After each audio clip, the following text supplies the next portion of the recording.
Princess Pigtoria and the Pea by Pamela Duncan Edwards, illustrated by Henry Cole, read by Mrs. Hutslar. Princess Pigtoria was very poor. Her palace had peeling paint and collapsing plaster. She planted pansies and petunias. She swept and she polished. "It's hopeless," she protested.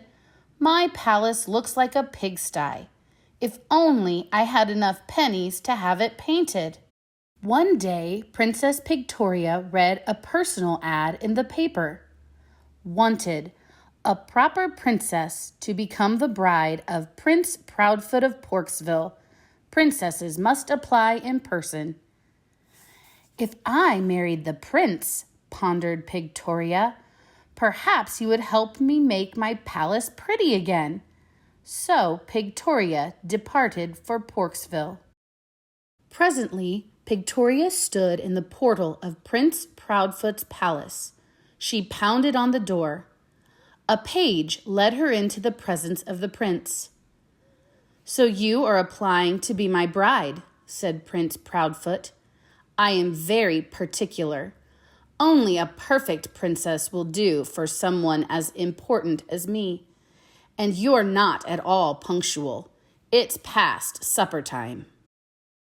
That wasn't very polite, thought Pigtoria, padding after the parlor maid toward the guest apartment. But Pigtoria didn't know that the prince had a plan.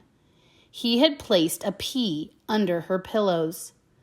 Only a proper princess would be prickled by a pea beneath such a pile. "What a pity I didn't pack a picnic," sighed Pigtoria. "We could purchase a pizza," suggested the parlor maid. So Pigtoria picked up the palace phone. "I'd like plenty of pizzas," she ordered, "with toppings like peppers, pickles, poppy seeds, Parmesan cheese, and peanuts. I'll pass on the pepperoni." Percy the pizza pig soon appeared at Pigtoria's door. "You're very prompt," said Pigtoria. "But, oops, how pesky! I don't have any plates." "No problem," replied Percy, popping off to the pantry. Soon, in paraded the keeper of the pantry keys with paper plates and plastic cups, the palace porter with a pitcher of pineapple punch, the chief potato peelers with potato chips and popcorn, and the pastry cook with a pumpkin pie. "Won't you all have a piece of pizza?" asked Pigtoria. So Pigtoria, Percy, the parlor maid, the keeper of the pantry keys, the palace porter, the chief potato peelers, and the pastry cook ate until everything had disappeared. Then the parlor maid played the piano, and everyone performed the polka until they were pooped. Finally, Pigtoria said, "It's past my bedtime. We must part." Panting, Pigtoria plunked onto her pillows. She didn't spy the pea popping out and plopping through a hole in the planks. But Pigtoria couldn't sleep. The pizza, popcorn, and pie crumbs on her pillows pressed through her pajamas painfully and gave her pins and needles. In the morning, Pigtoria went to join Prince Proudfoot for a plate of porridge.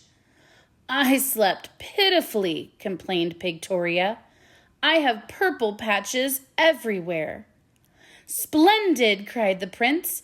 "Then you were prickled by the pea I placed under your pillows. This proves you are a proper princess. You have permission to be my bride."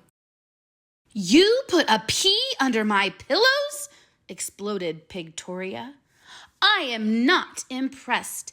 I could never be the partner of such a pompous prince. I much prefer Percy the pizza pig." "Oh, Pigtoria!" cried Percy the pizza pig, who had spent the night in the pantry pining for the princess. "Let us become a pair." "Peachy!" cried Pigtoria. The keeper of the pantry keys, the palace porter, the chief potato peelers and the pastry cook clapped. So, in April, Pigtoria put petals into her pigtail. Percy put on his pinstriped suit and pork pie hat. "You look like a proper prince," whispered Pigtoria, as the preacher pronounced them pig and sow. Pigtoria and Percy opened a chain of pizza parlors, which proved to be very profitable. They painted Pigtoria's palace, and they purchased a purple pickup. Prince Proudfoot received no other applications from princesses, proper or not. He was so depressed that the parlor maid took pity and proposed to him. He presently became a much more pleasant pig. Everyone was as perfectly happy as it's possible to be. As for the pea, the pocket mouse made it into a big pot of pea soup, and she held a party for all of her pals.